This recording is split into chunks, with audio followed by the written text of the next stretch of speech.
tentang tempat wudhu Pak Ustadz. Ya. Ya misalkan di rumah kan terkadang tempat wudhunya itu menyatu dengan toilet WC. Nah itu bagaimana? Apakah Islam Baik. memandang tentang itu? Baik.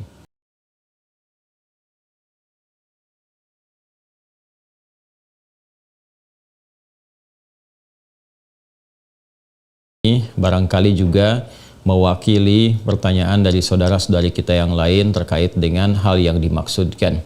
Idealnya memang tempat wudhu itu berpisah dengan toilet.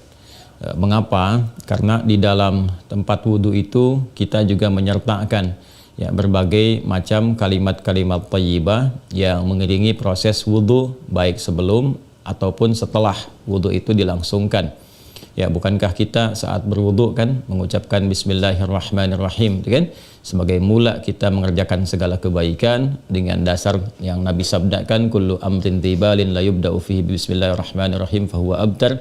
Dan itu juga sebagai ekspresi ungkapan gambaran atas niat yang kita tujukan dari wudu itu, kita arahkan untuk mendapatkan ridha Allah Subhanahu wa taala. Kemudian juga di akhir wudu kita juga kan berdoa, ya kan, dengan mengucapkan syahadatain, syahadu an la ilaha illallah, syahadu anna muhammadar rasulullah. Kemudian kita mengatakan Allahumma ja'alni minat tawwabin wa ja'alni minal mutatahhirin. Kalau kita mau kemudian tambahkan juga dengan doa wa ja'alni min ibadikas salihin. Nah, sedangkan kalimat-kalimat thayyibah yang berupa permohonan-permohonan doa dalam kebaikan ataupun menyebut asma-asma yang mulia, nah itu kan umumnya tidak diutarakan saat kita berada di dalam toilet, ya, karena toilet punya sifat tertentu. Ya, sifatnya hanya untuk menyalurkan atau membuang hadas, baik yang sifatnya kecil ataupun juga besar, dengan cara-cara tertentu yang boleh jadi juga melahirkan najis. Sedangkan wudhu itu ya tidak seketika juga menyatu dengan menghilangkan najis. Bisa jadi hanya hadasnya saja, belum tentu ada najisnya, gitu kan. Sedangkan kalimat-kalimat thayyibah sangat tidak disukai diungkapkan dalam keadaan-keadaan kita masuk toilet. Karena itu saat masuk toilet kita kan berdoanya doa memohon perlindungan kepada Allah dari godaan-godaan setan yang berkumpul di tempat-tempat yang buruk, ya, seperti toilet dan semisalnya. Allahumma inni a'udzubika minal khubuthi wal khaba'ith. Nah, kemudian ketika kita keluar, kita kan beristighfar tuh. Ghufranak, gitu kan? Ghufranak, mohon ampunanmu ya Allah. Nah, ada yang mendetilkan itu. Kenapa kita minta ampunan ketika keluar? Karena kita menahan diri dari pengungkapan kalimat thayyibah yang biasanya kita ucapkan di setiap tempat, gitu kan, istighfar, sholawat dan sebagainya. Nah, ketika itu terputus saat masuk toilet, ya, seakan-akan ada sifat tawadhu, kita memohon ampunan karena nggak mampu mengungkapkan, karena itu tempat yang tidak pantas, gitu kan, diungkapkan itu di tempat yang tidak sesuai. Maka ketika keluar kita mengatakan ghufranak kalau ada hal-hal yang tidak tepat di dalam dan tidak mampu mengerjakan hal yang biasa kita kerjakan. Itu adab saja, takdib di dalamnya. Nah, karena alasan inilah akan lebih bagus kalau tempat wudhu itu bisa terpisah sendiri dengan toilet, sehingga nanti kesempurnaan hal-hal yang mengiringi bisa dilakukan.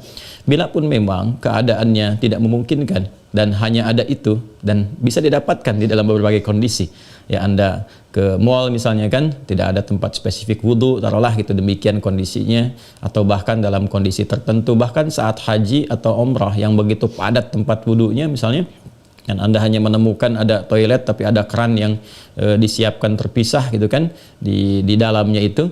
Nah, ini kondisi-kondisi demikian masih memungkinkan. Ya, jadi kalau ada kondisinya sifatnya tidak terpisah keadaan tempat wudhunya, maka tidak ada masalah ketika Anda berwudhu dalam keadaan juga menyatu tempatnya dengan toilet, karena kaidah juga mengatakan ad-daruratu tubihul mahdharat. Kondisi-kondisi yang mendesak itu, kondisi-kondisi yang tidak biasa itu membolehkan, bahkan yang terlarang pun asalnya diperkenankan. Nah, ini kan sifatnya tidak terlarang, hanya tidak disukai, gitu kan, makruh sifatnya, nggak ada nas haram di dalamnya, tapi sifatnya tidak disukai. Tidak disukainya itu karena kita tidak bisa mengungkapkan hal-hal baik yang mungkin kita bisa lakukan, ya, saat kita berwudu. Jadi kita berdoa harus keluar dulu setelah selesai wudu, gitu kan, baru kemudian kita bisa berdoa.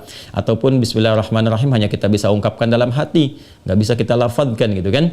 Doa-doa pun kita iringkan di dalam hati. Nah, itu hal-hal yang menjadikan kita kemudian tidak maksimal. Pun demikian juga ada satu kondisi lain, itu kan tempat berkumpulnya setan di tempat-tempat yang kurang bagus itu, sehingga godaan-godaan saat berwudu dan sebagainya, nah itu kadang-kadang lebih banyak.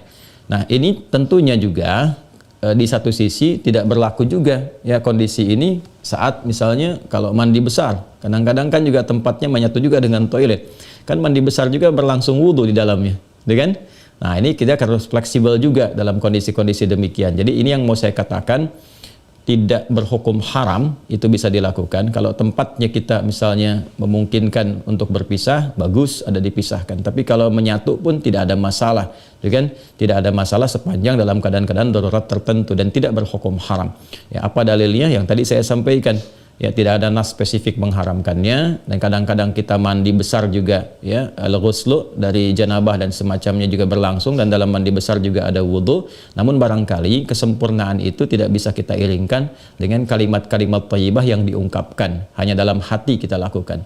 Jadi kalau tidak ada tempat lain dan menjadikan Anda berwudhu misalnya menyatu dengan toilet, di dalamnya ada toilet, maka kalimat-kalimat thayyibah itu cukup dalam hati, tidak perlu diungkapkan di lisan, ya kan? Dan sempurnakan wudhu Anda, lalu ketika keluar Anda berdoa sebagai penutup bagian dari wudhunya. Demikian kiranya bisa disampaikan.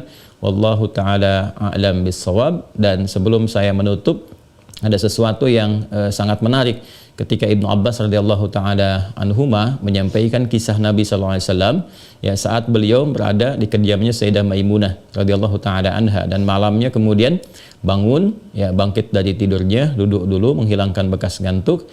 Nah, ini ditemukan di Sunan Abu Daud nomor hadis 1367. Thumma dhahaba ila syanin mu'allaqah. Kemudian beliau pergi ke tempat tertutup. Nah, syanin mu'allaqah ini enggak disebutkan tempat tertutupnya. Apakah dia sifatnya mirhad, ya kan? Apakah tempatnya toilet yang menyatu, kamar mandi, ataukah dia tempat wudhu, ya kan? Midha, misalnya, apakah dia tempat wudhu? Nah, ini yang tidak disebutkan, keadaannya tempat tertutup saja. Ini memberikan kesan bahwa bisa jadi kalau itu yang dimaksudkan adalah tempat yang tertutup, itu toilet dan semacamnya, jelas ya dilakukan dalam bentuk tertutup sehingga tidak tampak aurat dan sebagainya, itu fikih yang lain. Tapi kaitan dengan wudhu juga itu cukup menarik juga. Hendaknya kalau kita pun membuat tempat wudhu di satu tempat, ya dimungkinkan ada penutupnya, karena boleh jadi tempat-tempat yang digunakan untuk oleh laki-laki ataupun perempuan yang menyatu, ya, menyatu itu yang dimaksudkan dimanfaatkannya. Ya, boleh jadi ada perempuan juga yang masuk ke situ, kan di satu tempat tuh nggak ada kehususan gitu ya. Nah, tapi tempat-tempat lain sekarang sudah lebih bagus. Ini untuk laki-laki, ini untuk perempuan, tuh nggak ada masalah. Tapi kalau tempat yang digunakan untuk menyatu, dia hendaknya ada penutup sehingga nggak semua orang bisa mengakses ke dalamnya dengan batas-batas tertentu. Apa kaitannya, korelasinya dengan pertanyaan Anda? Syanin mu'allaqah di sana nggak disebutkan. Ya, apakah itu tempat wudhu atau menyatu dengan toilet? Tapi babnya ketika keluar dari situ, Nabi sudah berwudhu. Ya, sedangkan keterangan-keterangan tentang seputar wudhu Nabi dan bangkit di malam hari itu disertakan juga dengan janabat. Artinya apa? Di kondisi-kondisi tertentu kan mandi, ya kan? Dalam mandi itu kemudian ada proses wudhu dan sebagainya. Ini menunjukkan kesan bahwa dalam mandi itu kan ada, selain hadas juga ada sifat-sifat lain yang dibersihkan, ya kan? Bisa jadi juga yang mengandung najis seperti buang air kecil ya dan sebagainya kan menyertai dalam mandi itu. Nah, ini memberikan kesan bahwa tidak ada hukum spesifik haram untuk mengerjakan wudhu di dalamnya, karena ada proses yang tadi saya sebutkan. Tapi lebih disukai kalau hanya untuk wudhu semata, tidak disertai dengan mandi yang lainnya, kalau ada tempat yang terpisah sehingga bisa menyempurnakan bacaan-bacaan yang dimaksudkan. Demikian Mas Wildan ya, semoga bisa dipahami dengan baik. Allah Ta'ala alam.